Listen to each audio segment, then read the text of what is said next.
What's up, YouTube? Today we're going over a book. It's a book review, and I've shot this a few times, and I keep deleting it because I feel like it's not good enough. Because this guy, he passed in 2017, was basically like a god among men, and grew up an orphan, became an absolutely amazing journalist, kind of pioneered going against everyone. He was against the American government. He was against the Mexican government. He was against the cartels. He was against the CIA. It was like a royal rumble around this guy. In the early teens, 2000, I don't know when it was. I think around 11 or 12. The cartels tuned him up a little bit, or, basically, I don't know who, but some people tuned him up a little bit and said that they didn't really appreciate his work and he was being closely watched. But he continued because, he was impassioned. And this guy, he was friends with the gentleman who wrote 2666, which is another book we've covered. I think it was the first book review. He was friends with the guy that wrote this, and if you read The Femicide Machine, you'll see why. You'll see how easy it is to tell. But this is basically, it goes over Ciudad Juárez. Probably mispronouncing that. Sorry, I'm a gringo. And just how dangerous it is there, because Mexico is very often the murder capital of the world, and very often one of the most dangerous places in the world.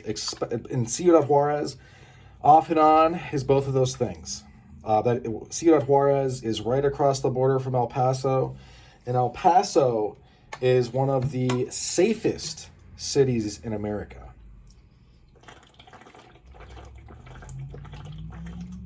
And probably in the world.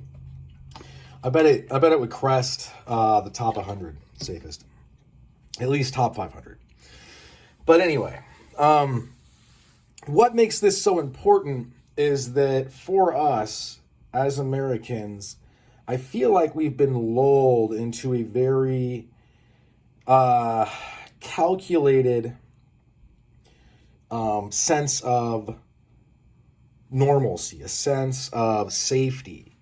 And this is not something that actually bears out in any type of reality whatsoever. As you can see, I mark the books up that I read. I'm an author. I have a book out. I don't feel bad about marking the books up.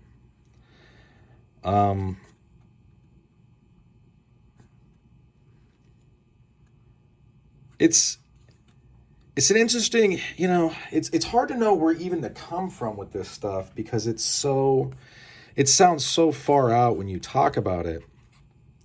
They couldn't include the photos of these dead women for obvious reasons, but I think this is just one case. Things are going poorly down there. Real poorly. And I've let a buddy of mine, and anyone could read this, he only has 4 works right now that are out and translated. This one, Field of Battle. Well, maybe it's only 3. I'm reading Field of Battle. It's about Mexico at large. I'm about done. I got this much left. This is about the basically right-wing death squads in Mexico killing left-wing students. And I get that, I'm not trying to stoke any culture war in the comments. So if you leave that, tread lightly that's where the route you take. Because this isn't really about that. The American political spectrum starts at right of center, right? So if this was, say the spectrum was right here, it would start right of center and then go way far right. We've done a pretty good job of eliminating the left. And what's interesting is that if you're familiar with like some of the works of Lenin and Marx, Engels and others. Lenin specifically, if we talk about Juarez and El Paso contrasting, Lenin talks about how in capitalism you're going to find extreme poverty next to extreme opulence or extreme wealth. And I think that also you're going to find that as far as safety and violence, you're going to find those things. Just a huge contrast. Because Juarez is like Mad Max. It's not the rule of law, it's the rule of crime, as he says in this book. The police have been totally infiltrated. They are completely and totally subverted. The average person down there, it's that what they say over and over, it's a atmosphere of absolute impunity that you can just basically do if you're, in with the if you're in with the dominant group, you can do whatever you want. What's interesting, I was thinking about going down there and looking for, because, as an author, if you're going to pitch these things, you got to have a decent hook. And I was thinking about pitching it to various places as we're going to go find a red room, meaning a room where people are dismembered for money, basically. And people watch over the internet. But after reading The Femicide Machine and other things, that I feel is probably, I think the Red Room is basically on the street at this point. There are some grisly tales in this, and it makes me sad for those people. It really, really does. They're hurting. They're being preyed on. And there's nothing they can do. Most of the government down there has been taken over by the cartels. And it just is what it is. But this is not a joke. This is, if you read this book, and I would challenge anybody that's watching this to read this book, you're gonna have your eyes not just open, but you're going to have your eyelids peeled back and stapled to your head Looney Tunes styles. Because this is no joke, man. After reading this, if I go down there with a buddy, and I would love to, actually. It's just that life, it's easy to say you want to go do an adventure. It's harder sometimes to get it lined up. I would love to, though. But the precaution I plan to take would be that we're not spending the night in Juarez. We would go use our passports from El Paso to Juarez, look around, maybe talk to some people. I'd probably try to get a hold of some people before I went down there, media-wise, and then come back. It's to say it's the Wild West, to really make that analogy work, it would be the Wild West if the cowboys and the Indians and the cattle and everyone else turned on the average citizen. You know what I mean? It's wild. I know there are brands that kind of riff off of the whole south of the border theme. Some of them I like, some of them I don't. I'm not really here to push brands or gurus or that kind of thing. I've said that time and again on this channel, and I'm not going to start now. But if you want to know what's actually going on, this is the man, Sergio González Rodríguez. This is a great place to start. I would suggest Field of Battle. It's more of a macro look. And then I'm going to read the other one about the citizens being, or the students being murdered, 30, 40 of them.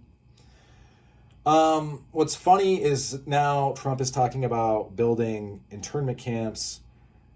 And listen, I'm not casting this in a negative or a positive light. I'm just telling you what I know. Okay.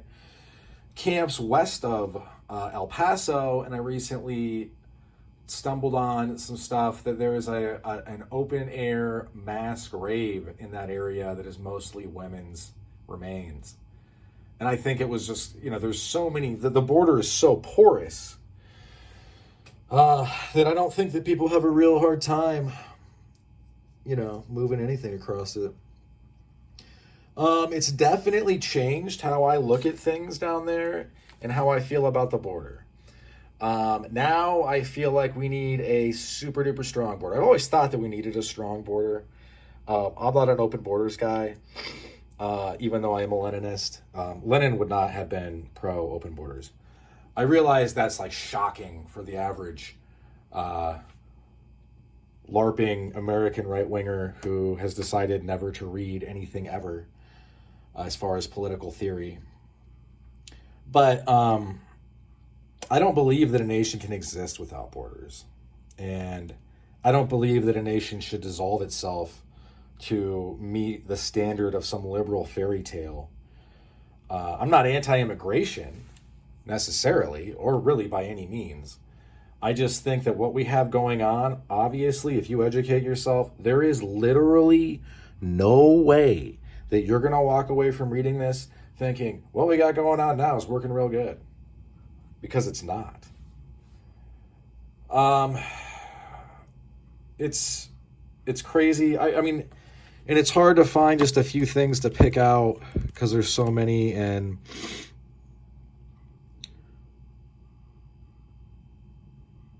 wages in Mexico have lost over 75% of their value. A lot of this has to do with NAFTA. The cheapest physical labor in the world is found in Mexico. Right across the border is where they assemble a ton of stuff like cars and other things. All of those things, not all of them, but we'll say like 90%, 80-90% are destined for the US of A. Mexico doesn't produce weapons. Where is everyone getting the firearms? It's America. Spoiler, it's us. And this isn't really, look, I don't look at this, Marxists don't look at things like this as good and bad. We're making analysis and not really diagnostic. We're not like, oh, this is what you do to fix this. For us, it's more of a, this is what it is. And really, if you wanted to, understand this, if you were to, if say you want to listen to a podcast or something to kind of prime you for the right thinking, I would explore game theory and just how certain things interact with each other. Because that's really what's going on, is that we've set these it's hard, like we don't know what we don't know. You know what I mean? We don't know how really this was going to all pan out until it happened. I will say the CIA has really pushed the envelope down there.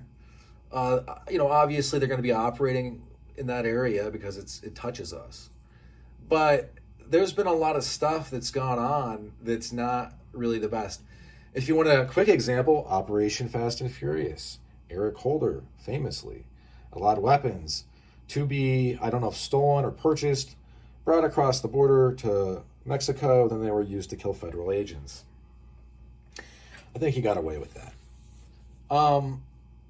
So there's a lot of stuff going on, and I'm not, dude, I would have to spend the rest of my life studying this to really be like, I'm an expert.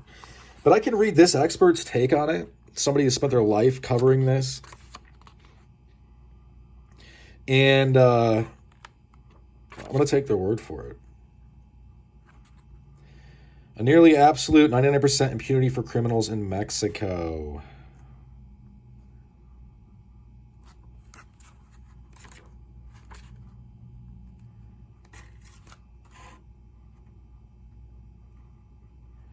And then the people are getting murked down there at rates that are staggering. So yeah, look, that's a bad review. You need to read the book. You need to look this guy up. You need to read about him. I would be hard pressed. They call it a low intensity war. That's what's happening down there. But a war has sides. I don't know what to call it. But it is definitely a crisis, and it's a conflict, and it's some flashpoints, it's a bloodbath. But as far as how this interacts with the channel, this has everything to do with the channel, because we need to be able to take care of ourselves. We need to be able to help other people. We need to interact with people in ways that are compassionate and courageous. And I don't know what Trump's going to do in the next 4 years, but I know that he plans on expelling many of the migrants that are not here with a status that is considered legal. But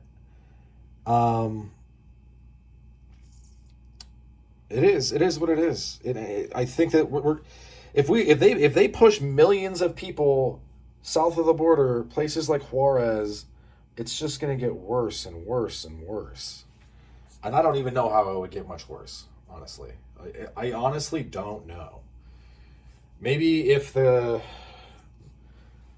Juarez was literally turned into a concentration camp. But even then, I don't know if it would be worse. Probably. But what's going on is so bad. So yeah, check this stuff out. If you think you're hip to what's going on down there, check this out. Or don't, and remain totally ignorant to what's happening next door. And I will say I was totally ignorant until I read this. But this is a hard slap in the face. Just like 2666 was a big wake-up call. This is something that I think is important to know about. And it's shocking. It really is. And I feel for all the people down there. I really do. Am I going to go outside and chant "Build that wall" as Trump motors by in his cavalcade? I don't know. No, probably not. I know that his border czar, as he's being called, I forget his name, is talking about using the special forces to clean up the area. I don't know. I'm just a guy. Just that I doing a book review. I don't really know what should be done. This stuff is like enormously beyond me. And I would say probably everyone else watching this. But I can say for sure, instead of messing around across the globe and funding other stuff, we need to be looking very closely and taking a hard look at what's happening south of the border. And when I mean south, I'm not talking about like miles south. I'm talking about right across the border. Like, you can't miss it. Anyway, I would encourage you to buy this. It's like $10, $15.